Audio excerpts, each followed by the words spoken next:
مش عارف إن يعني. الهاتف الذي طلبته غير متاح. يعني انا اعمل ايه بالطريقه؟ يعني انا اعمل ايه في طريقتي؟ اغيرها ازاي؟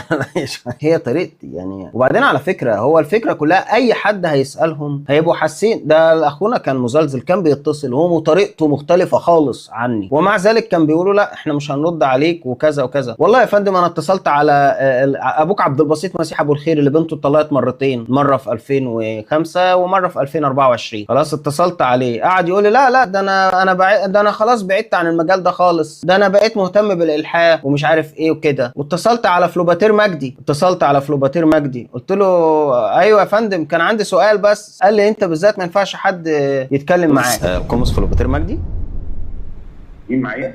معاذ الياني يا فندم مع حضرتك. كان عندي سؤال بس في الايمان المسيحي، احنا على اليوتيوب على الهوا. لا حضرتك تيجي في اللي فندم مصر عشان فصل الانسان ما ينفعش الواحد يتكلم معاه. ليه يا فندم؟ احب اعدائكم يا فندم. ليه انت بالذات؟ عشان بنكشف حقائقكم يعني.